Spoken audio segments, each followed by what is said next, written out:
आदरणीय दर्शक, आजको जनता जान्न चाहन्छन् कार्यक्रममा हामी समग्र देशको सुरक्षाको बारेमा, नेपाल प्रहरीको बारेमा विशेष रूपमा चर्चा गर्दैछौँ। हामीसँग धेरै विषयवस्तु छन्। आज उच्चस्तरीय समन्वय समितिको बैठकले लकडाउन एक साता लम्ब्याउने निर्णय गरेको छ र भोलि बस्ने मन्त्री परिषदको बैठकले अनुमोदन गर्दैछ। लकडाउनको विकल्प छैन भनेर सबै पोलिटिकल पार्टीले भनेका छन्। राष्ट्रिय सहमति छ लकडाउनको लागि, कोरोनालाई नियन्त्रण गर्नको लागि, रोकथाम गर्नको लागि सबैभन्दा बढी उत्तम विकल्प भनेको लकडाउन नै हो। लकडाउनको कारणले कोरोनालाई भगाउन सकिन्छ र कोरोनाबाट सङ्क्रमणको सङ्ख्या पनि घट्छ। त्यसैले लकडाउनलाई सबैले समर्थन गर्नुपर्छ। म नेपाली जनतालाई आह्वान गर्न चाहन्छु, तपाईहरु लकडाउनको बेलामा घरमै बस्नुस्। हामीले कोरोनाबाट विजय प्राप्त गर्न सक्छौँ। त्यसैले आज मुस्लिम समुदायहरूको महान पर्व, पवित्र पर्व रमजानको दिनमा पनि म यहाँहरू सबैलाई शुभकामना दिन चाहन्छु। सबैलाई, मुस्लिम समुदायलाई आज तपाईहरुले जुन पर्व मनाइरहनु भएको छ, एक महिना आजबाट लगातार, अब तपाईहरु मुस्लिम समुदायहरू मस्जिदमा होइन घरमै बसेर पर्व मनाइरहनु भएको छ। अहिलेको अवस्थामा लकडाउनको सबैले समर्थन गर्नुपर्छ। त्यसैले हामीसँग धेरै विषयवस्तु छन्। आज कोरोनाको कुरा गर्दाखेरि पछिल्लो समय सरकारले चालेको कदम प्रभावकारी बन्दै गएको छ। स्वास्थ्यकर्मीले पनि महत्त्वपूर्ण काम गरेका छन्। देशभरि नै अहिले स्वास्थ्यकर्मी गाउँपालिकादेखि नगरपालिकादेखि प्रदेश सरकारदेखि केन्द्रीय सरकारसम्म तपाईहरुले जसरी काम गर्नुभएको छ खटेर, म सबैलाई स्यालुट गर्न चाहन्छु, अभिनन्दन गर्न चाहन्छु। र सञ्चारकर्मीहरूको पनि पीडा छ, दुःख छ। तपाईहरु समाचार सम्प्रेषण गरिरहनु भएको छ, जोखिम उठाइरहनु भएको छ, तपाईहरुलाई पनि म स्यालुट गर्न चाहन्छु। र सुरक्षाकर्मीले यस पटक लकडाउनमा 1 महिना 3 दिनको कुरा गर्दाखेरि आज जसरी लकडाउन थप्ने सरकारले निर्णय गरिसकेपछिको अवस्थाको कुरा गर्दाखेरि पनि एकदम महत्त्वपूर्ण काम गरेको छ सुरक्षाकर्मीले, जनताको मन जितेको छ। त्यसैले हामीसँग धेरै विषयवस्तु छन्। आज र नेपाल कम्युनिस्ट पार्टीभित्र स्थायी समितिको बैठक बोलाउनको लागि चौतर्फी रूपमा प्रधानमन्त्री केपी शर्मा ओलीमाथि दबाब बढेको छ। अध्यादेश फिर्ता भइसकेपछि 2वटा अध्यादेश आएको थियो, मन्त्री परिषदको बैठकले फिर्ता गरे, राष्ट्रपतिले खारेज गरिसकेपछि अब सबैको ध्यान स्थायी समितिको बैठकतिर केन्द्रित हुन थालेको छ र शीर्ष नेताहरूले स्थायी समिति बैठक बोलाएर प्रधानमन्त्री केपी शर्मा ओलीलाई अहिलेको समस्याको समाधान खोज्न, निकास दिन पनि आग्रह गरेका छन्। अब के होला त स्थायी समितिको बैठकमा, कहिले बस्ला त स्थायी समितिको बैठक, यसबारेमा पनि आजको कार्यक्रम हामी निकै गहिराइमा गएर समीक्षा गर्दैनौँ। हामीसँग धेरै विषयवस्तु छन्। आज तपाईहरु सबैलाई थाहा छ पछिल्लो समय नेपाली राजनीतिमा अपराधका कुराहरू पनि आए, नआएको होइन। को दोषी छन् त्यतातिर सबै पोलिटिकल पार्टीले समीक्षा गरिरहेका छन्। म आज विशेष रूपमा छलफल गर्न चाहन्न र नेपाल कम्युनिस्ट पार्टीको नेतृत्वको सरकारले जनताको मन जित्नुपर्छ, तर मन जित्न किन सकिरहेको छैन, आज म छलफलको एजेन्डा बनाउँदिनँ। र सांसद सुरेन्द्र यादव अपराध प्रकरणमा को दोषी छन् हामी भोलि विशेष चर्चा गर्नेछौँ। यतिखेर हाम्रो बीचमा नेपाल प्रहरीका डिआइजी विश्वराज पोखरेल हुनुहुन्छ। मलाई म जनता जान्न चाहन्छु, कार्यक्रम स्वागत गर्न चाहन्छु। धन्यवाद। अब देशको नेपाल प्रहरीको कुरा गर्दाखेरि हामी कति सफल भयो लकडाउनलाई सफलतापूर्वक सेफ ल्यान्डिङ गर्नको लागि? सफलतालाई हेर्दा केही इन्डिकेटरलाई हेर्नुपर्ने हुन्छ। आजसम्म लकडाउनको यो लगभग 33 दिन भइसकेको छ। यो अवधिमा लकडाउन सफल भयो भएन भनेर हेर्दाखेरि हामीले इन्डिकेटर हेर्नुपर्ने हो। त्यो इन्डिकेटरबाट के दिन्छ, हामी पूर्ण रूपमा सफल भयौँ। किनभने यो लकडाउन घोषणा भएकै कारणले, यो सफल भएकै कारणले, यसलाई आम नागरिकले यसलाई सफल बनाएकै कारणले, राज्य संयन्त्रका सबै निकायहरू यसलाई सफल बनाउनलाई जति लागि परे त्यसै कारणले, सफल भएकै कारणले गर्दाखेरि अहिले नेपालमा सङ्क्रमण फैलिएको छैन। कि सङ्क्रमण फैलिएको छैन नेपालमा, तर फैलिन थाल्यो नि प्रदेश नम्बर 1 मा। तपाईँलाई थाहा छ सङ्क्रमणको सङ्ख्या त हत्तै बढेको छ। होइन, तपाईँ उदयपुरको तपाईँले अध्ययन गर्नुभएको छ? मैले हेरेँ, त्यहाँ ठुलो सङ्ख्या एकैचोटि 12 जनासम्म भेटियो। त्यो सङ्ख्यालाई हामीले हेरिराखेको छौँ। तर अहिले समग्रमा यो अवधिमा यदि लकडाउन नभइदियो भए कम्युनिटीमा ठुलो सङ्ख्यामा यो सङ्क्रमण बढ्न सक्ने सम्भावना बलियो थियो। किनभने बाहिर हामीले हेऱ्यौँ भने, विदेशतिर हेऱ्यौँ भने, जहाँ लकडाउन सफल भएको छैन अथवा जहाँ लकडाउनको घोषणा गर्न ढिलो गरिएको छ, त्यो ठाउँमा सङ्क्रमण व्यापक रूपमा फैलिएको छ। नियन्त्रण गर्न सक्ने अवस्थै एकदमै डरलाग्दो अवस्था छ, कठिन अवस्था छ। त्यसैले गर्दाखेरि हाम्रो सरकारले इन टाइममा नेपालीलाई बचाउनको लागि लकडाउन घोषणा गर्यो, जुन सफल भइराखेको छ र यही लकडाउनको कारणले गर्दा लकडाउनको सफलताको कारणले गर्दा संक्रमणको संख्या 50 पुगिसक्यो, हामी कसरी सफल भएको छौँ? तपाईलाई यति लामो अवधिमा यति सानो संख्या, त्यो पनि कम्युनिटीभन्दा बाहिरबाट देखिराखेको छ, अझै पनि कि जो बाहिरबाट आयो उनीहरूमै देखिरहेको छ, कम्युनिटीमा प्रवेश गरेको देखिरहेको छैन। यति सानो संख्या रहने कुनै पनि यो संख्याको हिसाबले भने कुनै पनि ठुलो संख्या होइन। र फेरि हाम्रो उपचारको हिसाबले हेर्यो भने अहिलेसम्म तपाईँको 12 जना निको भएर घर फर्किसकेका छन्। त्यो राम्रो पक्ष हो, किनभने उपचार भएका मान्छेहरूको पनि राम्रो छ स्वास्थ्य स्थिति, मैले हेरेको छु। त्यो सरकारले गरेको राम्रो व्यवस्थापनको कारणले त्यो हुन सक्यो। राम्रो व्यवस्थापन हो, एकदम राम्रो व्यवस्थापन कारणले तपाईँको ट्रिटमेन्ट इन टाइममा ट्रिटमेन्टमा पुग्न सक्यो, ट्रिटमेन्ट राम्रो भइराखेको छ, स्वास्थ्य कर्मीले राम्रो गरिराख्नु भएको छ, सरकारले ठिक म्यानेजमेन्ट गरिरहेको छ, व्यवस्थापन राम्रो भएको छ सरकारको। त्यो सबै चिजको संयोजित रिजल्ट हो यो, त्यो सबै चिजले दिएको प्रतिफल हो यो। त्यसैले सबै चिजको संयोजन ठिक ढङ्गले भएको कारणले गर्दाखेरि आज सङ्क्रमण छैन र सङ्क्रमणमा परेको सानो सङ्ख्यामा पनि ठुलो सङ्ख्याले स्वास्थ्य प्राप्त गरिरहेको छ अथवा उपचारबाट चाहिँ लाभ प्राप्त गरिरहेको छ र उनीहरू स्वास्थ्य भएर चाहिँ बाहिर निस्किरहेको छन्। अहिलेसम्म 12 जना निस्के ठुलो उपलब्धि हो यसको लागि। अहिलेसम्म कसैले ज्यान गुमाउनु परेको छैन।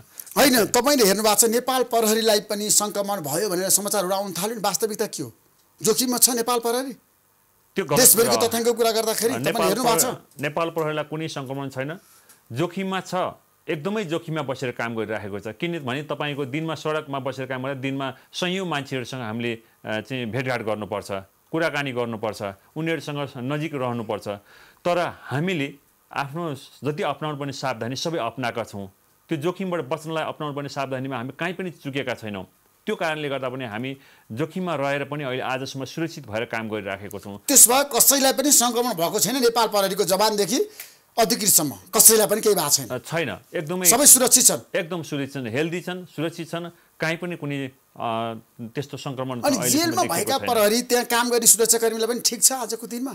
एकदम जेलमा पनि सबै ठाउँमा ठिक छ। कारागारमा बस्ने सुरक्षाकर्मीलाई कुनै समस्या छैन? छैन, सङ्क्रमण भएको छैन। त्यहाँ झन् एकदमै राम्रोसँग व्यवस्थापन गरिएको छ, किनभने बाहिरबाट कसैलाई पनि भेटघाट गर्न दिएको छैन। सबैलाई चाहिँ भित्र अनुशासनमा राखिएको छ। सुरक्षाका आधारभूत कुराहरू बाहिर सबै प्रहरी कर्मचारीले अपनाएको छ।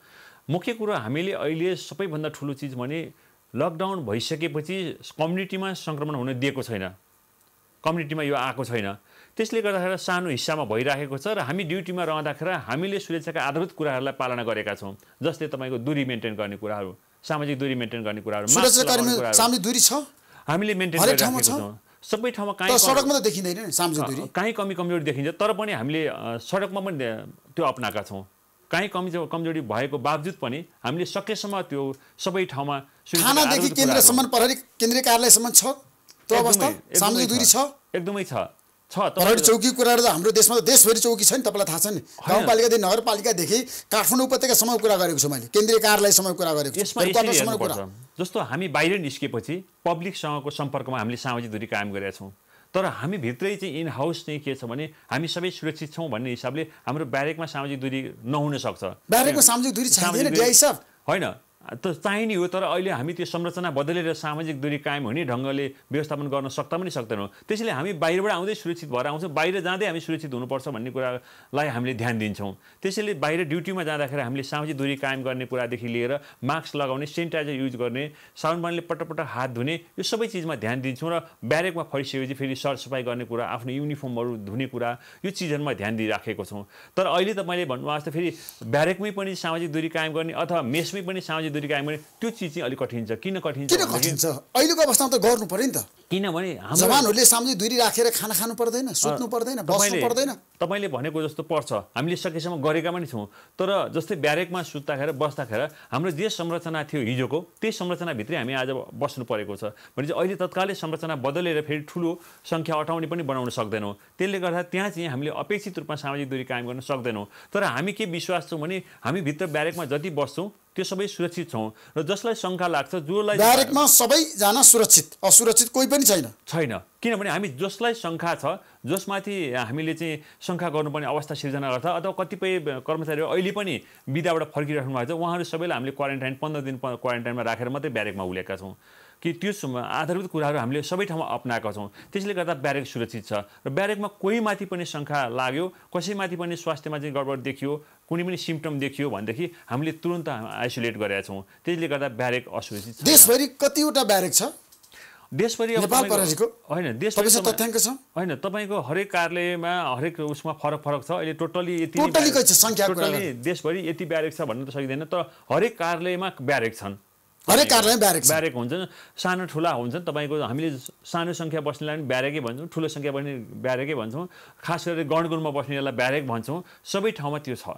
स्थानीय तहको सरकारको कुरा गर्दाखेरि 753 छ। 753 नै ठाउँमा नेपाल प्रहरी पुगेको छ। सबै ठाउँमा पुगेको छ। सबै प्रहरी स्थानीय तहमा पुगेको छ, स्थानीय तह सरकारमा छ, सबै ठाउँमा, गाउँपालिकामा छ, नगरपालिकामा छ, एकदमै सबै ठाउँमा पुगेको छ। सबै ठाउँमा प्रहरी पुगेको छ। प्रहरी सबैभन्दा राज्यको संयन्त्रहरूमा सबैभन्दा बढी निकायहरू स्थानीय तहसम्म पुगेको भनेको नेपाल प्रहरीकै हो। सबै स्थानीय तहको सरकारमा नेपाल प्रहरी पुगेको छ। त्यसमा त्यहाँको कुरा गर्दा देशभरि तपाईँहरूको सङ्ख्या कति छ अहिले? अहिले लगभग झन्डै 78देखि 79,000 को हाराहारीमा छ। त्यतिको सङ्ख्यामा नेपाल प्रहरीले अधिराज्यभरि काम गरिरहेको छ। तपाईँलाई सङ्ख्या हिसाब तपाईँको सङ्ख्याको हिसाबले हेऱ्यो भने अझै पनि हामीलाई सङ्ख्या पुग्दैन। किनभने अभाव छैन सङ्ख्याको कुरा, कामको कुरा, जिम्मेवारी कुरा होइन। कामको अहिले जुन चाप छ त्यो चाप लगाएर हाम्रो दक्षता जुन अभिवृद्धि हुनुपर्ने, जुन ढङ्गले व्यावसायिक हिसाबले हामी अगाडि बढ्नुपर्ने हो, जुन किसिमको हाम्रो विज्ञता हासिल हुनुपर्ने, क्षेत्रगत विज्ञता हामीमा हुनुपर्ने हो, त्यो अभावको सङ्ख्याको अभावको कारणले गर्दाखेरि हामीमा क्षेत्रगत विज्ञतामा जति हामी उचाइमा पुग्नु त्यो उचाइमा पुग्न नसकिरहेको अवस्था छ। जस्तै तपाईँले त्यो भने के हो भनेदेखि, जस्तै अपराध अनुसन्धानको कुरा गरौँ। अपराध अनुसन्धानमा हामीलाई कमसेकम 10% पुर्याउने भनेर हामीले भनिराखेका छौँ, तर आज पुगेको छैन। 10% पुगेका छैनौँ। र हामीले त्यो क्षेत्रमा सधैँको लागि एउटा विज्ञ अफसरहरू सिर्जना गर्ने विज्ञ अफसर छ सबै ठाउँमा, सबै जिल्लामा छ। तर त्यो तपाईँले भने नि जनशक्तिको कारणले गर्दा हामीले अदली बदली जनशक्ति किन बढाउन चाहनुहुन्न तपाईँहरू? किन भन्नुहुन्न, किन सिफारिस गर्नुहुन्न गृहमन्त्रीलाई, होइन हामीले थापा बादललाई, प्रधानमन्त्री केपी शर्मालाई किन भन्नुहुन्न? हामीले हाम्रो आवश्यकतालाई पटक पटक माथि जाहेर गरिराखेका हुन्छौँ र सरकारले पनि त्यसलाई बिस्तारै सम्बोधन गरिराखेकै अवस्था छ। सधैँ हरेक साल तपाईँले नेपाल प्रहरीको दरबन्दी बढी नै राखेको अवस्था देख्नुहुन्छ। तर दरबन्दी बढ्दा चुनौतीहरू बढिराखेका हुन्छन्। जति सङ्ख्यामा दरबन्दी बढिरहेको हुन्छ त्योभन्दा बढी चुनौतीहरू बढिरहेको हुन्छ, बढी जिम्मेवारी बढिराखेका हुन्छन्, जनताको अपेक्षाहरू बढिराखेका हुन्छन्, जनताको विश्वासहरू बढिराखेपछि हामीले बढी काम गर्नु परिराखेका हुन्छन्। हामीले आफूलाई तोकेको जुन क्षेत्र हो, जुन क्षेत्रको हामीलाई एकदम प्राइम जिम्मेवारी हो, त्यो भन्दाखेरि बाहिर पनि गएर हामीले काम गरिराख्नुपर्छ। किन परिरहेको छ भन्दाखेरि जनताले सबै ठाउँमा जहाँ जनताले त सेवा सुविधा खोजेको छ नि त नेपाल प्रहरीबाट, सुरक्षाको प्रत्याभूति खोजेको छ नि त। त्यसमा त हामी चुकेकै छैनौँ नि। तपाईँलाई नेपाल प्रहरी सफल छ सुरक्षा दिने कुरामा। तपाईँ देशभरिको कुरा गरेको, मैले अपराधको कुरा गरेको, मुलुकभरि नै हेर्नु भने नेपाल प्रहरी जनतालाई सुरक्षा दिने कुरामा चुकेकै छैन। त्यसैले जनताको विश्वास बढेको छ, जनताको आस्था बढेको छ। तपाईँलाई जहाँ पनि नेपाल प्रहरी किन खोजिन्छ? तपाईँको कहीँ ढल फुट्यो भने पनि नेपाल प्रहरी खोज्छ। ढल फुटेको ठाउँमा त नेपाल प्रहरीले काम गर्ने होइन, तर नेपाल प्रहरी खोज्छ।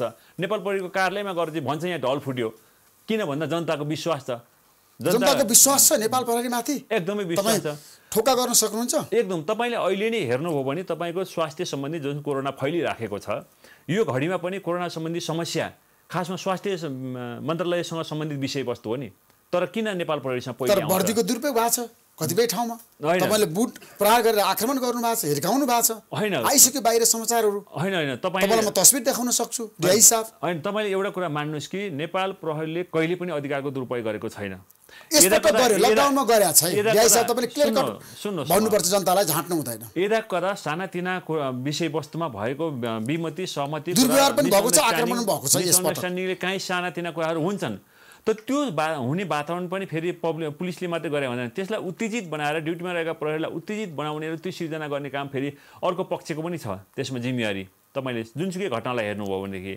तर नेपाल प्रहरी जहिले पनि के हुन्छ, हाम्रो सन्तुष्टि र हाम्रो सफलता कहाँ हो भनेर खोज्दाखेरि हामीले आम नागरिकलाई डेलिभरी गर्ने सेवा हो।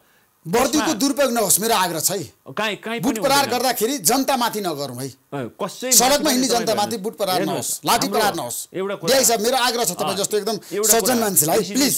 ऋषिजी सुन्नुहोस्, एउटा कुरा हामीले जहिले पनि हाम्रो सफलता हाम्रो सन्तुष्टि कसरी मिल्छ भन्दाखेरि जब जनता हामीले डेलिभरी गरेको सर्भिसबाट सन्तुष्ट हुन्छन् त्यो बेला हाम्रो सन्तुष्टि मिल्छ, हामी सफल भयौँ भन्छौँ।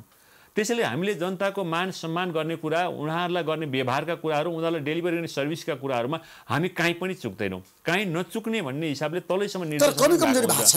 तपाईले जवानहरूलाई ट्रेनिङ दिन नसकेको हो कि होइन? सुन्नुहोस् न, प्रशिक्षण दिनुपर्छ नि त, उनीहरूलाई अनुशासित बनाउनु पर्छ नि देशभरिको। सुन्नुहोस्, झन्डै 80,000 फोर्सले काम गरेको ठाउँमा एउटा दुईटा सदस्यमा कुनै ठाउँमा कमी कमजोरी हुनसक्छ। तपाईँको लाखौँ नागरिकहरूसँग गर्ने व्यवहारमा तपाईँको कुनै नागरिकहरूको सबै हामीले जे व्यवहार हामीले नमस्कार गरिराख्दाखेरि ढुङ्गा फाल्ने नागरिक पनि हुन्छन्। तपाईँले अहिले यही लकडाउनको कुरा गर्दाखेरि तपाईँहरू बाहिर ननिस्किनुहोस्, तपाईँ मास्क लगाउनुहोस् न भनेर हामीले अनुरोध गर्दाखेरि तपाईँ मास्क ल्याउनुहोस् न अनि म मास्क लगाउँछु, मास्क नदिने अनि मास्क लगा भन्ने पनि छन्। त कतिपय नागरिकहरू यो त मेरो लागि भनेको कस्तो राम्रो कुरा भन्नुभयो, सरी सर म पनि मास्क लगाउँछु भनेर बुझ्ने पनि छन्। त्यो बुझाइमा के आयो भने नागरिकसँगको तपाईँहरूको सम्बन्ध सुमधुर छ भन्ने तपाईँको निष्कर्ष होइन? अहिलेको अवस्थामा देशभरिको कुरा गरेको मैले लकडाउनको बेलाको कुरा गरेको। अहिले तपाईँले आम नागरिकमा तपाईँले सर्वेक्षण गर्नुभयो भने राज्य संयन्त्रका कसैको बढी प्रशंसा भयो भने नेपाल प्रहरीको प्रशंसा हुन्छ। किनभने उहाँहरूले देख्नु भएको छ कि नेपाल प्रहरीले आफूलाई कत्रो जोखिममा राखेर उहाँहरूको तपाईँहरूले काम गर्नुभएको छ, जवानहरूले काम गर्नुभएको छ, अधिकृतहरूले काम गर्नुभएको छ। तपाईँहरूलाई म स्यालुट गर्न चाहन्छु। मैले भनेको छु सडकमा म देख्छु नेपाल प्रहरीका जवानदेखि लिएर अधिकृतसम्म सबै खटेका छन्। 22 घण्टा 18 घण्टा 20 घण्टा पनि खटेका छन्। बिल्कुलै एकदम राम्रो काम गरेका छन्। तर कतिपय ठाउँमा नेपाल प्रहरीले जनतालाई प्रहार गर्यो, आक्रमण गर्यो, लाठी प्रहार, हेर्नुहोस् तपाईँलाई मैले भने दुःख दियो, दुर्व्यवहार गर्यो। डिआई साहब पटक पटक मैले भन्न छु यो कोरोना विरुद्धको लडाइँमा हामीहरू सबै एकबद्धताका साथ आम नागरिक, सबै राज्य संयन्त्रहरू, सुरक्षा निकायहरू, सबै सुरक्षा निकायहरू एकै ठाउँमा बसेर लडिराखेका छौँ। यसमा दुईटा कित्तै छैन। तपाईँको दुई कित्तामा बसेर हामी लडेकै छैनौँ, एकै पक्षमा एउटै कित्तामा उभिएर लडिराखेको छौँ। त्यसैले हामी सबैको दायित्व के हो भनेदेखि अहिले लकडाउनलाई पूर्ण सफल बनाउने। त्यो लकडाउनलाई पूर्ण सफल बनाउने भने के हो भन्दाखेरि सरकारले जुन लकडाउन घोषणा गरेको छ त्यसपछिको दिनहरूमा हामी सबै सुरक्षित रूपमा रहनको लागि घरभित्रै बस्ने। त कतिपय नागरिकहरू फेरि अति जरुरी परे बाहिर पनि निस्किनुपर्छ, त्यसलाई नेपाल प्रहरीले सहजीकरण गरिरहेको छ। किनभने ऊ सडकमा छ, किनभने यो लकडाउनलाई सफल बनाउने ड्युटीमा ऊ छ। त कतिपय नागरिकहरू के हुन्छ भने त्यसलाई भाइलेट गरिराख्नु भएको छ र हामी सम्झाइराखेको छौँ, माइकिङ गरिराखेको छौँ। तपाईहरु सम्झाइ बुझाइ गर्नुहुन्छ कि आक्रमण गर्नुहुन्छ? हामी सम्झाइराखेको छौँ, उहाँहरूसँग रिक्वेस्ट गरिराखेको छौँ। हैन तपाईहरुको आग्रहलाई मानेन भने तपाईहरु के गर्नुहुन्छ? बल प्रयोग पनि गर्नु भएको छ? अहिले हामीले पछिल्लो समय कुरा गरेको हामीले सुन्नुस् न, हामीले रिक्वेस्ट गरेको कुरालाई उहाँहरूले नमानेको अवस्थामा हामीले उहाँलाई लकडाउनको घडीमा अहिले हामीले चाहिँ उहाँलाई होल्ड गरेको छौँ। कहाँ होल्ड गर्नु भएको छ? काठमाडौँको सिटीमा अल तपाईँले देख्नुहुन्छ, भक्तपुर, काठमाडौँ, ललितपुर र काठमाडौँको सिटीमा सबै ठाउँमा जहाँ उहाँहरू हुन्छ त्यही ठाउँमा होल्ड गरिराखेका छौँ। अहिलेसम्म लकडाउनको अवधिदेखि अहिलेसम्म हेऱ्यो भने झन्डै 80,000 नागरिकलाई हामीले होल्ड गरेका छौँ। तपाईले 80,000 नागरिकलाई लकडाउनको बेलामा होल्ड गरेका छौँ र कति सडकमा राख्नुभयो? कति बेला सडकमा 2 देखि 3 घण्टा राखेका छौँ र उहाँलाई दुःख भएन? ब्रिफ गरेका छौँ। भएन भने 2-3 घण्टा सडकमा राख्न आए। तपाईले हेर्नुहोस्, एउटा नारीको लापरवाहीले गर्दाखेरि भोलि संक्रमण फैल्यो भने त्यसको क्षति कस्तो छ तपाईँले कति डर लाग्दछ भन्नुहोस् त? एउटा परिवारमा हुँदाखेरि परिवारका सदस्यहरू बीचको भेटघाट बन्द हुन्छ, तपाईँहरूको सम्पर्क विच्छेद हुन्छ।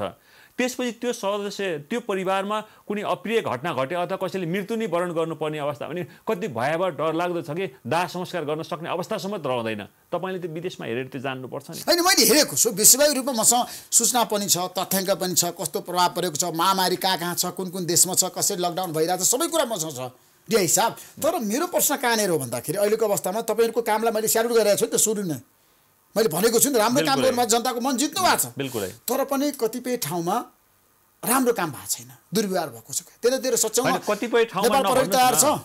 तपाईँले नेपाल अधिराज्य भरि हेर्नु 2-4 ठाउँमा होला भएन। सुन्नुहोस्, तपाईँले हेर्नु भएको छ नि, तपाईँ त राम्रोसँग अध्ययन गर्ने मान्छे हो नि। अब काठमाडौँ हेऱ्यो 2-3 ठाउँमा होला, तर जहाँ भएको छ त्यसलाई करेक्सन गर्नलाई हामीले कारबाही गरेका छौँ। हाम्रो कमान्डरहरूलाई कारबाही गरेका छौँ, त्यो पुलिस अफिसरलाई कारबाही गरेका छौँ। जहाँ हाम्रो प्रहरीको त्रुटि भएको छ त्यसलाई करेक्सन गरेका छौँ, कारबाही गरेका छौँ र यो कारबाही फेरि यो गल्ती फेरि नदोहोरिने अवस्था सिर्जना गरेका छौँ।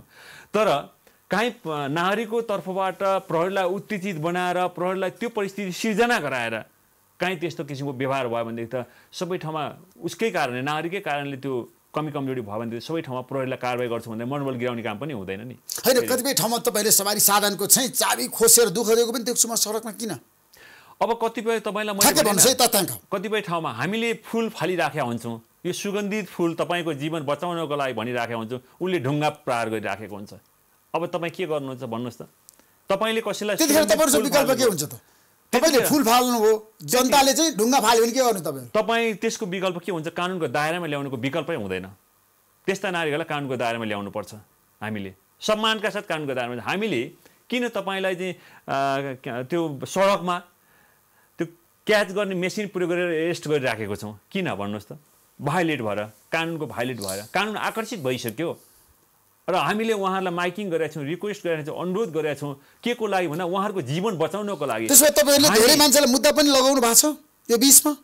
होइन, तपाईँको 33 दिनको कुरा गर्दाखेरि, लकडाउनको कुरा गर्दाखेरि लकडाउनकै विषयमा जोडेर हामीले मुद्दा लगाएको कसैलाई मुद्दा लगाएको छैनौँ। हामीले भनिरहेछौँ हामी तपाईँहरूको जीवन रक्षाको लागि प्रयत्न गरिराखेको छौँ। तपाईँहरूको जीवन रक्षाको लागि, आम नारीको रक्षाको लागि हामीलाई पनि लकडाउनमा घरभित्रै बस्न रहर थियो नि। तर हाम्रो परिवारहरू घरभित्र लकडाउनमा परिरहेको छ, कति समस्या भइरहेको छौँ। तर हामी अहरहत्र नारीको जीवन रक्षाको लागि सडकमा छौँ। सरकारले नारीको जीवन रक्षाको लागि चिन्ता व्यक्त गरेको छ। प्राइम मिनिस्टरज्यूको दुईटा चिन्ता मैले स्पष्ट देख्छु पटक पटकको उसमा। हेर्नुहोस्, एउटा प्रधानमन्त्री केपी शर्माको चिन्ता केमा छ? ठ्याक्कै पहिलो कुरा, यो सङ्क्रमणबाट कुनै नेपाली नारीको जीवन नजाओस्, प्राइम मिनिस्टरको पहिलो चिन्ता।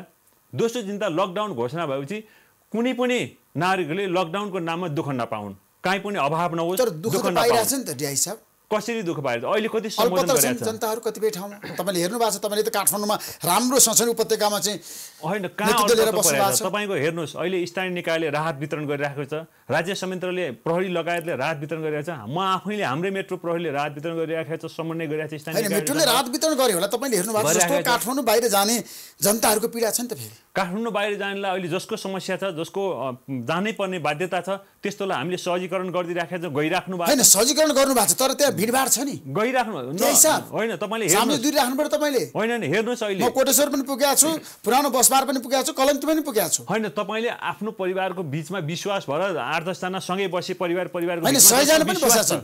हेर्नुहोस्, उहाँहरूले आधारभूत सुरक्षाका आधारभूत कुराहरू अपनाउनु भएको छ, मास्क लगाउनु भएको छ, उहाँहरूले सेनिटाइजर युज गर्नुभएको छ, आफ्नो परिवारभित्र बाहेक अन्य सदस्यसँग भेटिँदा दूरी कायम गर्नुभएको छ। तर एउटा आफ्नो सदस्य बिचमा जो सधैँ क्वारेन्टाइन जस्तो गरी घरमा बसिरहेको छ, त्यो बिचमा त विश्वास रहन्छ नि। तपाईँकै यो अहिले भित्र पनि त तपाईँको भित्रै बसिरहेको सदस्यको बिचमा त विश्वास मैले देखिरहेको छु त। तपाईँले मास्क नलगाइकनसँग उहाँहरूसँग दूरी कायम नगरिकन बसिराख्नु भएको देखि मैले अहिले। किन भन्दा उहाँहरू यो भित्रै आइसोलेट भएर बसिराख्नु भएको छ, क्वारेन्टाइन जस्तो गरी बसिराख्नु भएको छ। त्यो विश्वासमा त सदस्यहरू बिचमा त हुन्छ नि। तपाईँको अहिले जति पनि हामी बसमा 100 जना मान्छे जान सक्छन्। अब बसमा 100 जना जान्छ, बसमा जति सिट छ त्यति नै जान्छन्। तर जाँदा पनि तपाईँको सबै सेनिटाइजर सबै सुरक्षित भएर जान्छन् त्यहाँ, सबै सुरक्षित भएर तपाईँको अहिले कुनै समस्या छैन। अहिले छैन। तपाईँले अहिले हेर्नु भने देशभरिबाट तपाईँलाई थाहा सूचनाहरू आइरहेछ मलाई। तपाईँले अहिले हेर्नु भने बसमा जाने मान्छेहरू धेरै छन्, काठमाडौँ बाहिरिनेहरू। हेर्नुहोस् न, अहिले तपाईँले हेर्नु भने काठमाडौँमा 1 महिनाभन्दा बढी भइसक्यो लकडाउन भएको। अब कम्युनिटीमा छैन भने स्पष्ट देखिसकेको छ। भनेपछि बसभित्र सुरक्षित रूपमा मास्क लगाएर सेनिटाइजर युज गरेर आफ्नो परिवारभित्रका सदस्यहरू बिचमा चाहिँ सँगै बसेर जान नसक्ने भने त कुरै भएन, गइराख्नु भएको छ। त्यो सुविधा लिइराख्नु भएकै छ। जसलाई समस्या परेको छ, जसलाई अभाव परेको छ, त्यो त्यसमा उहाँहरूको जिल्ला त्यसो भए तपाईँको एउटा राम्रो तर्क आयो, सबैजना सुरक्षित छन् भन्ने तपाईँको तर्क आयो होइन?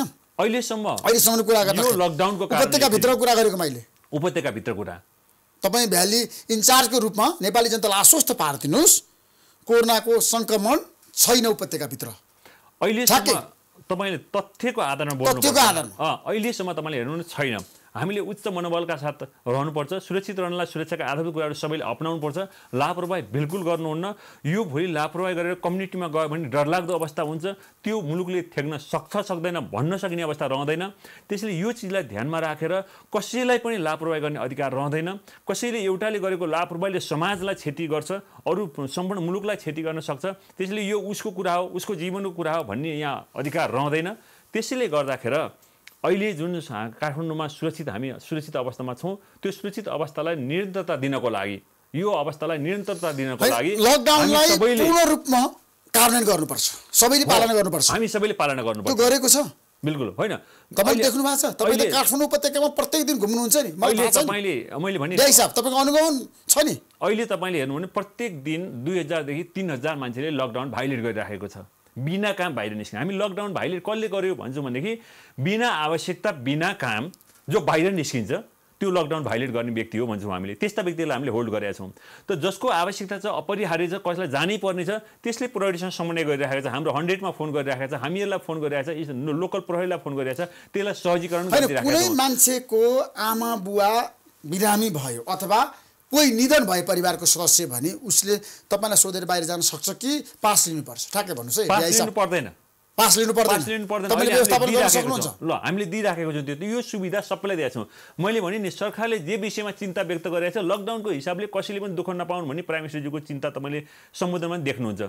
त्यो चिजलाई हामीले सम्बोधन गरेका छौँ कि कसैको परिवारको सदस्यको मृत्यु भएको छ, त्यसमा प्रहरीलाई फोन आएको छ, प्रहरीले नै व्यवस्थापन गरेको छ। प्रहरीले व्यवस्थापन सिडी साहबबाट अथवा सिडी कार्यालयबाट कुनै पनि पास लिनु पर्दैन। त्यो लिइराख्नु परेको छैन, किनभने हामीले उहिले व्यवस्थापन गरिराखेका छौँ। यदि कसैको घरमा बिरामी भयो, परिवारको सदस्य जानै पर्यो, पुग्नै पर्यो र मृत्यु भयो, ऊ जानै पर्यो काजक्रियाको लागि भने तपाईँहरूले सहजीकरण गर्नुहुन्छ होइन?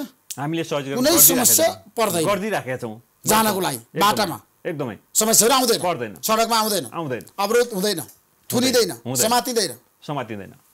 त्यसो भए अहिलेको अवस्थामा मलाई जेलबाट पनि कारागारबाट पनि कैदीबन्दीहरूले फोन गर्छन्, हामी समस्यामा छौँ भन्छन्। त्यो हेर्नु भएको तपाईँले अनुगमन गर्नुभएको छ? तपाईँ त उपत्यकाभित्र हेर्ने डिआइजी हो नि? होइन, हामीले समस्या हेरिराखेको छौँ। उहाँहरूको स्वास्थ्य परीक्षणलाई नै ध्यान दिएको छौँ, उहाँहरूको समस्यालाई पनि हेरिराखेको छौँ। हामीले त्यहाँको कमान्डरलाई पनि भनिराखेको हुन्छौँ यतिखेर उहाँहरू आत्तिन सक्छ। त्यहाँ हामीले चाहिँ तपाईँको बिरामी कोही पऱ्यो भने आइसोलेसन रुमहरू पनि बनाएको छौँ, छुट्टै राख्छौँ, क्वारेन्टाइन पनि बनाएका छौँ। त्यसपछि बाहिर कोही थपिने कैदीहरू आयो भने पनि उनीहरूलाई डाइरेक्ट त्यहाँ लाँदैनौँ, छुट्टै रुमहरू बनाइदिएको छौँ। त्यो सबै चिजलाई ध्यान दिएको। सामाजिक दूरी छ जेलभित्र, हेर्नु भएको छ तपाईँले, गएर अनुगमन गर्नु भएको छ? होइन, तपाईँको मैले भन्न एउटा समूह जतिखेर सुरक्षित ठाउँमा सुरक्षित रूपमा बसिराखेको हुन्छ, त्यो बिचमा फेरि सामाजिक दूरी जरुरी हुँदैन।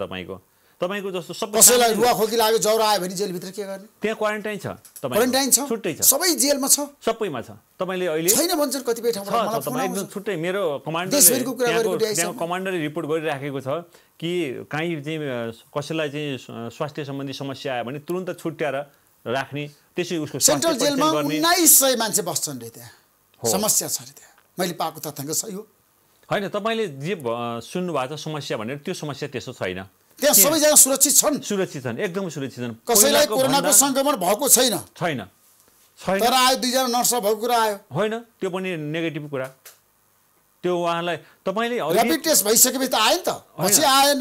होइन, अहिले तपाईँको के छ भनेदेखि हिजोको दिनमा कोरोना आउनुभन्दा पहिले ज्वरो आयो, खोकी लाग्यो भनेदेखि यो सामान्य हो भन्ने सोचिन्थ्यो। अहिले चाहिँ त्यो सामान्य हुँदा पनि के हुन्छ नि, कोरोनै हो कि भन्ने सोचिन्छ। त्यो त छ त, त्रास छ। यो मात्रै हो स्थिति, तर त्यहाँ कुनै पनि समस्या छैन। त्यसो जेलको कुरा गर्दाखेरि, किनभने मलाई देशभरिबाट फोन आउँछ एउटा सञ्चारकर्मीको नाताले होइन, 75 जिल्लामा छैन, अहिले 73 जिल्लामा छ मैले पाएको सूचना अनुसार। सबै ठाउँबाट मलाई आउँछ। उनीहरूले के भनेका छन्, ऋषि धमालाजी हामी समस्यामा छौँ भनेका छन्। 73 जिल्लाबाट फोन आउँदाखेरि होइन, तपाईँको मान्छे भने नि उहाँहरू सबै जेलको अनुगमन नेपाल प्रहरीले गर्नुपर्छ पर्दैन? नेपाल प्रहरीले गरि नै राखेको छ। उहाँहरूलाई के भने समूहमा बस्नु भएको छ, बाहिरको हल्लाखल्ला सुन्नुभएको छ, टेलिभिजन मात्रै हेर्नु भएको छ। यो के हो, सबै चाहिँ हामीलाई भेट्छ कि भने त्रास मात्रै हो, साइकोलोजिकल कुरा हो। त्यसमा डराउनु पर्ने कुरा केही छँदै छैन। जति डरायो, जति त्रास लियो, उति त्यो डरलाग्दो देखिन्छ। त्यति डरलाग्दोको रूपमा लिनुपर्ने जरुरी छैन। तपाईँको हाम्रो त नेपालीले त झन् हेर्नुहोस् त, 12 जना मान्छे कति छिटो निको भइराखेको छ। र अहिले जति पनि सङ्क्रमित भनेको छ सबैको अवस्था राम्रो छ।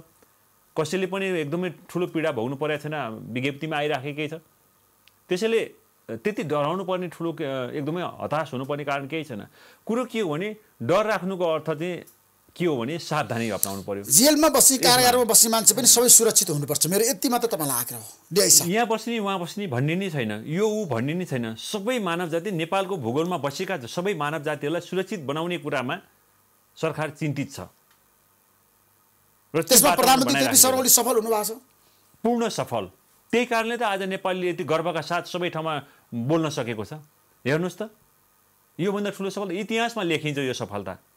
यदि यसलाई हामीले मेन्टेन गरेर यही हिसाबले गयौँ भनेदेखि सरकारको यो कदमले इतिहासमा यति धेरै ठुलो संसारभरि फैलिएको समस्या, यति डरलाग्दो कोरोना भाइरसको एउटा अवस्थाबाट पनि आम नेपालीले सुरक्षित रह्यो, आम नेपाली सुरक्षित रहे भन्ने एउटा इतिहासमा लेखिन्छ। तर नेपालीले खाना पाउनु पर्यो नि, सबले खाना पाएको छ तपाईँको राहत सबैले पाएको छ एकदम राहत नेपाल प्रहरीले पनि अनुगमन गरेको छ हामीले अनुगमन मात्रै होइन तपाईँको अहिले मैले स्थानीय प्रहरीहरूलाई सबैलाई भनेको छु कि तपाईँको क्षेत्रभित्र कहाँनिर राहत समस्या छ त्यसको समाधान गर्नु भएको छ तपाईँले एकदमै तपाईँको कहाँनिर राहतको भयो हामीले दिनमा 100-150 लाई त मैले दैनिक बाँडिराखेको छु अहिले लकडाउनकै अवधि बिचमा 2500 भन्दा बढीलाई हाम्रो मेट्रोले बाँडिराखेको छ स्थानीय प्रहरी स्थानीय निकायहरूले बाँडै छ र स्थानीय प्रहरीले समन्वय गरेकै छ जहाँ तत्काल हामीले दिनुपर्ने हुन्छ स्थानीय निकायलाई त्यो जानकारी गरेर हामीले पनि वितरण गरिराखेका छौँ हामीले त खोजी वितरण गरेका छौँ तपाईँको खोजी गरिब असहाय निमुखा जनताले राहत पाछन् एकदमै पाछन् तपाईँले पाउनुपर्छ है मेरो आग्रह छ डिआई साहब तपाईँ त अनुगमन पनि गरेर बसिरहनु भएको छ तपाईँले हामीले नेपालीले गर्व गर्ने विषय एउटा के हो भने कुनै पनि नेपालीले खान पाएन मेरो पेट भोको रह्यो आज चुलो बलेन भन्ने अवस्था छैन जसले भन्यो त्यसको विषयमा सम्बोधन भएको छ सम्बोधन होस् एकदमै सम्बोधन भएको छ सम्बोधन हुन्छ म केही समयको विश्रामपछि पुनः आउनेछु प्रतीक्षा गर्नुहोस् कार्यक्रम हेर्दै गर्नुहोस्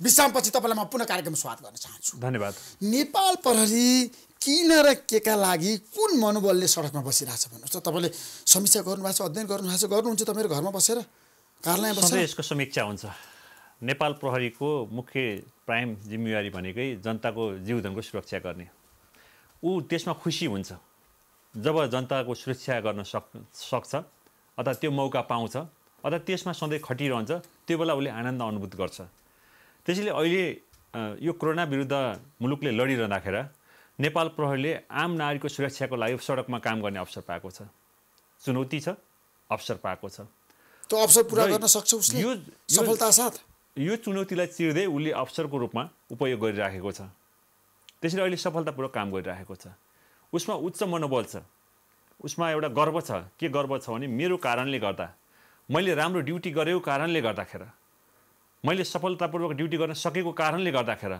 नागरिकको जीवन बचेको छ सरकारले उठाएको कदम सफल भएको छ भन्ने उसलाई सधैँ गर्व हुन्छ जब अफिसबाट ड्युटीबाट अफिसमा फर्किन्छ ब्यारेकमा फर्किन्छ ऊ यो विषयको समीक्षा गर्छ र यो विषयमा ऊ गर्व गर्छ त्यो गर्वले उसलाई मनोबल दिएको छ एउटा कुरा दोस्रो आम नागरिकले जताततै अहिले नेपाल प्रहरीको प्रशंसा गरेको छ फ्रन्ट लाइनमा बसेर काम गरेको छ उसका परिवारहरू लकडाउनमा छन् उसका परिवारका नि आफ्ना समस्याहरू होलान् र ऊ अत्यन्त उच्च जोखिममा बसेर काम गरेको छ र उसको परिवार उसको जोखिममा बसेर काम गरेको देख्दा अत्यन्त चिन्तित छ त त्यो सबै चिजलाई बिर्सेर उसले नागरिकको सुरक्षाको लागि आफूलाई आहुत गरेको छ आफूलाई समर्पित गरेको छ त्यसले गर्दाखेरि नेपाल प्रहरीको सबैतिर प्रशंसा भएको छ त्यो प्रशंसाले उसलाई ऊर्जा दिएको छ हैन सबै राजनीतिक नेतृत्वले प्रशंसा गरेको छ है सबै पोलिटिकल पार्टीले यसपटक नागरिक समाजदेखि मानवाधिकारवादी सबैले सुरक्षाकर्मीको खुलेर प्रशंसा गरेका छ डिआई साहब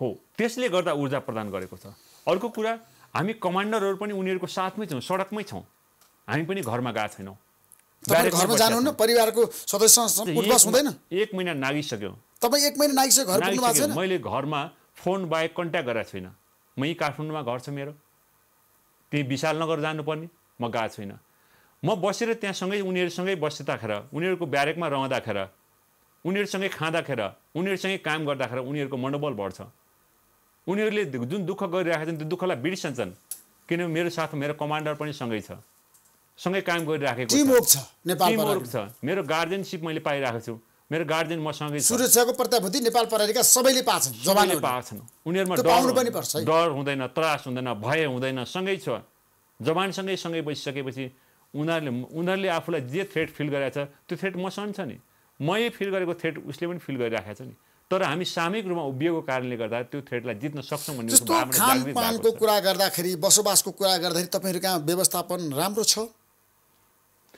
जे छ हामीले त्यसलाई राम्रो बनाइराखेर प्रयोग गरिराखेको छौँ हामीसँग जे छ त्यो भएको चिजलाई राम्रो व्यवस्थापन गर्न सक्दाखेरि त्यसले सबैलाई सन्तुष्ट राख्दो रहेछ त्यसले भेदभाव हुँदैन तलमाथि हुन्छ नि जस्तो त्यहाँ पनि तपाईले अहिले केही भेदभाव छैन तपाईको अहिले हाम्रो जवानहरूको केही समय अगाडि काखा हुँदैन त्यहाँ तपाईलाई भन्नु भने काठमाडौँको केही समय अगाडि काठमाडौँको मेसहरू धेरै कमजोर थिए हामीले समग्र काठमाडौँका अधिकृत जवानहरूको मेसको एउटा लेभल बढायौँ स्तरीय छ अहिले हाम्रा जवानहरू पनि कुर्सीमा बसेर बफेमा खान्छन् त्यसले एउटा मनोबल बढेको छ तपाईको हामीले त्यो सुधार गरेका छौँ।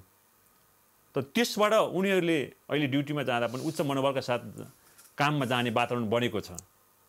सौरबडुवामा के समस्या छ ठ्याक्कै भन्दाखेरि त्यहाँ? होइन, तपाईँको सरुवा बडामा त्यस्तो ठुलो समस्या केही छैन। अब सानातिना गुनासोहरू हुन्छ, आफ्ना मान्छेहरूलाई राम्रो ठाउँ पठाउने होइन, त्यस्तो छैन। हामीले न्याय छ त्यहाँ सबैलाई होइन। अब तपाईँको गुनासोहरू ठुलो गुनासोहरू रहन्छन्, आफ्ना निकटका मान्छेहरूलाई राम्रो ठाउँ पठाउने, सुविधा भएको ठाउँमा पठाउने गुनासोहरू रहन्छन्। तर गुनासोलाई सम्बोधन गर्ने सधैँ प्रयास भइरहन्छ। नेतृत्वबाट जहिले पनि त्यो प्रयास भइरहेको हुन्छ। कतिपय ठाउँमा चाहिँ नेतृत्वले प्रयास गर्दा गर्दै सबै नेतृत्व मात्रै सर्वेसर्वा पनि हुन सक्दैनन्। कतिपय ठाउँमा कमी कमजोरी हुन्छ, कतिपय ठाउँमा गुनासा रहन्छन्। तर त्यो गुनासो, जब गुनासो बढ्छ नेतृत्वलाई चिन्ता बढ्छ, त्यो सबै देखिन्छ। त्यो देखिन्छ नेपाल प्रहरीमा चिन्ता बढ्छ। किन सबैलाई सम्मान छ, त्यहाँ इज्जत छ, एकदमै त्यो अनुशासन छ। त्यो विषयवस्तुमा नेपाल प्रहरी एकदमै संवेदनशील रूपमा त्यो विषयलाई हेर्छ। अब नेपाल प्रहरीको लामो इतिहास छ डिआई साहब। नेपाल प्रहरीमा जो आइजिपी बन्छ, नेतृत्वमा पुग्छ र विवादमा पर्छ, किन, के कारणले? इतिहास तपाईँले कोट्याउनु भएको छ, हेर्नु भएको छ? होइन, त्यसको वैधै कारणहरू छन्। त्यो विवादमा विभिन्न कारणले पर्न सक्छ। अब कुनै सानातिना कुराहरू हुन्छ, कुनै गम्भीर विषय हुनसक्छ। गम्भीर विषयमा विवादमा परेका मान्छेहरूलाई त्यो अनुसार कानुनी आकर्षित भएर कानुनको दायरामा ल्याएको तपाईँले देख्न सक्नुहुन्छ। त्यसैले त्यो जिम्मेवारी लिँदाखेरि कति महत्त्वाकांक्षाका साथ लिने वा कति नलिने भन्ने कुरा हो। अब यो पद, यो जिम्मेवारी मैले सेवाको लागि पाएको, मैले टाइम जनताको लागि दिनुपर्छ भनेर बुझ्ने हो कि यो मैले अधिकार, यो शक्ति प्राप्त गरेको, यो शक्ति मेरो लागि प्रयोग गर्ने हो भन्ने हिसाबले प्रयोग गर्ने, प्रयोग कसरी गर्ने भन्ने कुरा हो। त्यसलाई कसरी बुझ्ने भन्ने कुरा हो। चरम महत्त्वाकांक्षा र अहमताले त नेपाल प्रहरीलाई पनि कमजोर त बनाएको छ नेतृत्वको कारणले विगतमा। अब चरममा तपाईँले भन्नुभएको छ चरम महत्त्वाकांक्षाले यसलाई उसलाई मात्रै होइन, संसारमा जहाँ पनि महत्त्वाकांक्षाले मान्छेलाई विवादमा पुर्याउँछ। मान्छेले जति माथि ठुलो भयो उसले उति म चाहिँ जनताप्रति जवाफदेही हुनुपर्छ, बढी जिम्मेवार हुनुपर्छ, मलाई यो भारी बोकाइएको छ भन्ने हिसाबले लियो भने त्यो सहज रूपमा जान्छ। होइन, त्यसमा महत्त्वाकांक्षा जन्मियो, त्यसमा चाहिँ अब यही मौकामा चाहिँ कसैलाई चाहिँ ठिक लाउने, कसैलाई चाहिँ तान्ने, कसैलाई पछार्ने भन्ने भावना जन्मियो भने त्यसले आफूलाई पनि फेरि कुनै नेपाल प्रहरीको इतिहास तपाईँलाई थाहा छ, लामो छ, जनताको मन जित्न सफल भएको छ, भ्रष्टाचार रोक्नको लागि पनि तपाईँले बेलामा चालेको कदम प्रभावकारी भएको छ। तर अहिले आएर तपाईँलाई थाहा छ नेपाल प्रहरीले अपहरणकारीलाई त कारबाही गरेको छ नि त, होइन? गर्छ नि त, अपहरणकर्ता जोसुकै होस्, सबै प्रकारको अपराधीलाई जहाँ कानुन सबै प्रकारको अपराधीलाई कारबाही गर्छ, जहाँ कानुन आकर्षित हुन्छ। कानुन आकर्षित हुने ठाउँमा र त्यो कानुन आकर्षित भएको विषयवस्तु नेपाल प्रहरीभित्रको क्षेत्राधिकारभित्र प्रवेश गर्यो भने नेपाल प्रहरीले आफ्नो जिम्मेवारीलाई वहन गर्छ। अपहरणकर्तालाई पनि तपाईँहरू कारबाही गर्न सक्नुहुन्छ। होइन, तपाईँले मैले भनिनँ कानुन भाइलेट गर्ने कुरा कहीँ कसैबाट भयो भनेदेखि र त्यो भाइलेट गरेको कुरामा कानुन आकर्षित भइसक्यो र त्यो विषयवस्तु नेपाल प्रहरीको क्षेत्राधिकारभित्र प्रवेश गर्यो भने कहाँ नेपाल प्रहरीले छोड्छ? तर तपाईँलाई थाहा छ निवर्तमान आइजिपी सर्वेन्द्र खनाल विवादमा पर्नुभयो, तपाईँले हेर्नुभयो पछिल्लो समय समाचारहरू पढ्नु भएको छ? तपाईँ त उहाँसँग सँगै काम गरेको व्यक्ति हो। यो विषयवस्तु बाहिर चर्चाको कुरा, विषयवस्तु नेपाल प्रहरीको त्यसमा ध्यान जाँदैन। नेपाल प्रहरीको ध्यान कहाँ जान्छ भनेदेखि कुनै विषयवस्तुमा कानुन आकर्षित भयो, त्यो आकर्षित भएको कानुन फेरि नेपाल प्रहरीको क्षेत्राधिकारभित्र प्रवेश गर्यो भने मात्रै नेपाल प्रहरीले ध्यान दिने हो। बाहिर के चर्चा हुन्छ, के विषयमा कुराकानी हुन्छ, त्यो के बहस हुन्छ, नेपाल प्रहरी एउटा सुरक्षा निकाय हो नि यो त। यसले एउटा अनुशासित रूपमा प्रस्तुत हुनुपर्छ। यसले आफूभित्र प्रवेश गरेको कुराहरू मात्रै हेर्छ।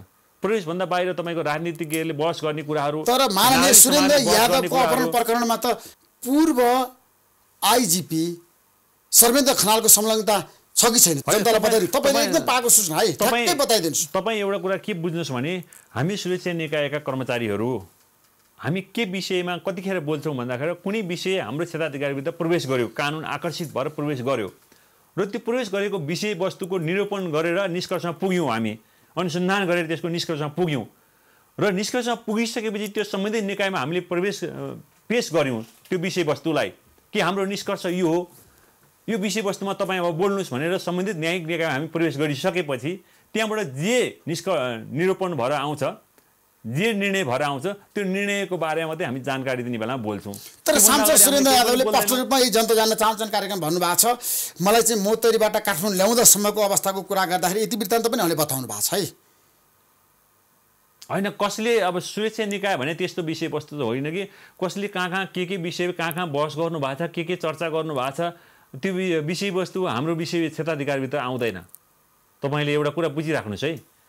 तपाईँले बुझ्नुपर्ने कुरा के हो भनेदेखि सर्वेन्द्र खनाललाई तपाईँ राम्रोसँग चिन्नुहुन्छ नि। हामी राजनीतिक बहस गर्ने मान्छे होइनौँ।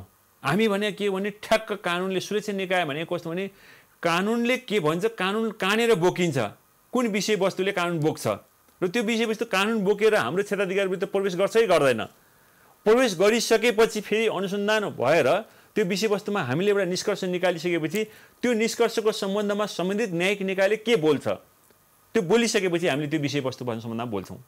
तर अहिलेको अवस्थामा नि डिआई साहब तपाईँलाई थाहा छ, तपाईँले हेर्नु भएको छ नि, जस्तो अहिलेको आइजिपी साहब एकदम राम्रो मान्छे हो, तपाईँले राम्रोसँग अध्ययन पनि गर्नुभएको छ र विगतमा पनि तपाईँले भन्नुभएको थियो मलाई पूर्व आइजिपी सर्वेन्द्र खनालको बारेमा असल मान्छे भन्नुभयो तपाईँले। आज के भन्नुहुन्छ तपाईँ भन्नुहोस् त। होइन, तपाईँको सुन्नुहोस्, अहिले सुन्नुहोस् न, यो बहसमा हामीले कुनै व्यक्ति विशेष राम्रो नराम्रो भन्ने यो प्लेटफर्म होइन तपाईँको।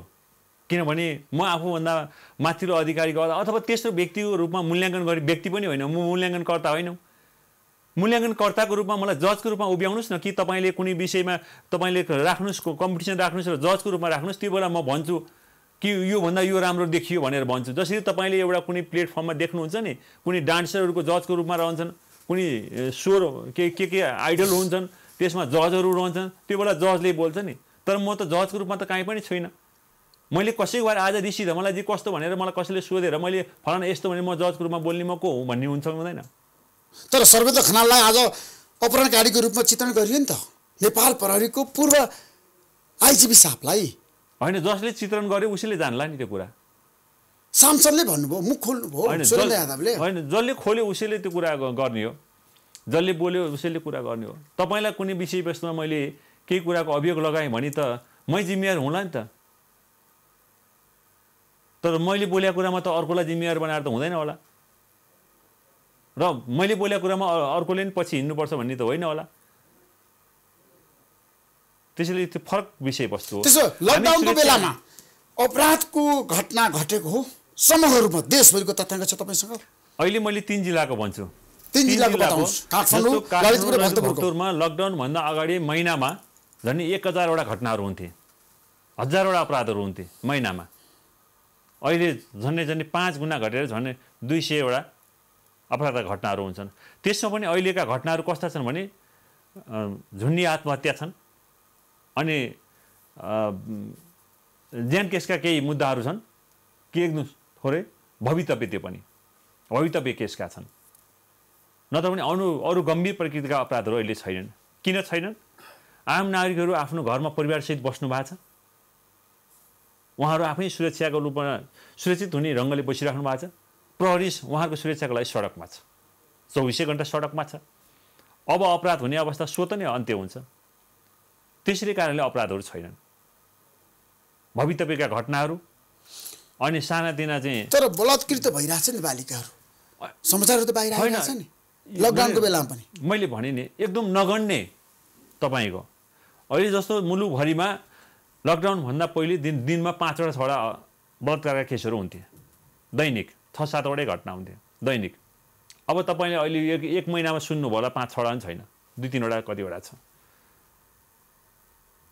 भनेपछि त्यो अपवादको रूपमा तपाईँले अपवादमा हुने घटनाहरू त जहिले पनि हुन सक्छन्।